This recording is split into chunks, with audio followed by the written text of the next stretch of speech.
அதேஷு காதல் பாட்டு தோண்ட தோண்ட பூதம். விஜய் அரசியல் வாழ்க்கைக்கு சிக்கலாகும் த்ரிஷா விவகாரம். நடிகர் விஜயின் அரசியல் வாழ்க்கைக்கு தொடக்கத்திலேயே எண்டு கார்டு போடும் சூழல் உருவாகி விடுமோ என்ற கேள்வி எழுந்துள்ளது. திடீரென இணையத்தில் பரவும் நடிகை த்ரிஷாவின் விவகாரம்தான் இந்த பிரச்சனைக்கு காரணம். இந்த செய்தியில் முழுக்க கொடுக்கப்பட்டு இருப்பது எல்லாம் ஏற்கனவே நெட்டிசன்கள் பேசி வருவதுதான். அப்படி என்னதான் நெட்டிசன்கள் பேசிக்கொள்கிறார்கள்? வாங்க பார்க்கலாம். நடிகர் விஜய்க்கு சங்கீதா என்ற மனைவி இருக்கிறார். அவருக்கு சஞ்சய் என்ற 20 வயது கடந்த மகன் இருக்கிறார். அவர் சினிமா இயக்க முயன்று வருகிறார். இப்போது பரவும் கிசுகிசு என்னவென்றால், நடிகர் விஜயுடன் நடிகை த்ரிஷா காதலில் இருக்கிறார் என்பதே. இதை யாரும் உறுதிப்படுத்தவும் இல்லை, மறுக்கவும் இல்லை. இதெல்லாம் கில்லி குருவி படத்தில் இருந்தே பேசப்படும் விஷயம்தான். இப்போது ஏன் அதெல்லாம் சரி, இப்போது ஏன் இதை பற்றி பேசுகிறீர்கள் என்றால் அதற்கு சில காரணங்கள் உள்ளன. நெட்டிசன்கள் கண்டுபிடித்த காரணங்கள் அவை.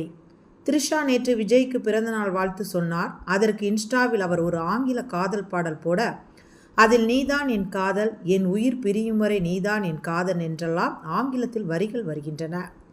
த்ரிஷாவின் பழைய படங்களில் நெட்டிசன்கள் தோண்ட அதில் பல போட்டோக்களில் விஜயின் ஷூ தெரிகிறது. அதாவது அதே காலகட்டத்தில் விஜய் பயணம் செய்தபோது அணிந்த அதே கருப்பு வெள்ளை ஷூவை, அதே மாடலை த்ரிஷா போட்டோவில் இருக்கும் கால் ஒன்று போட்டுள்ளது.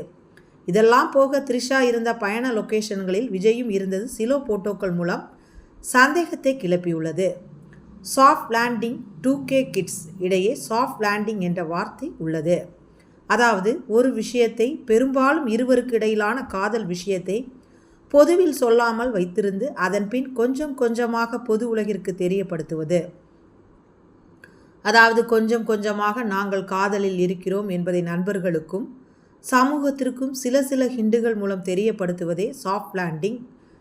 விஜய் வருகை அரசியலுக்கு தேவைதான். முடிந்த அளவு எதிர்க்கட்சிகள் வலுவான குரல்கள் இருப்பதே அரசியலுக்கு தேவை. யாருடன் வாழ்வது என்பது அவரின் தனிப்பட்ட விஷயம். அவர் என்ன முடிவுகளை வேண்டுமானாலும் எடுக்கலாம். தமிழக மக்கள் இதற்கு முன்பெல்லாம் திருமணம், உறவுமுறை எல்லாம் தலைவர்களுக்கு தலைவிகளுக்கு எப்படி இருக்கிறது என்று பார்த்து வாக்களித்தது இல்லை. இந்த விதத்தில் தமிழர்கள் ப்ராக்ரஸிவ் கொள்கை கொண்டவர்கள். விஜய்க்கும் அப்படித்தான். ஆனாலும் அவர் பொது வாழ்க்கைக்கு வரும் பட்சத்தில் இதை கண்டிப்பாக கேள்வி எழுப்புவார்கள். விஜய் அதற்கு பதில் சொல்ல வேண்டும்.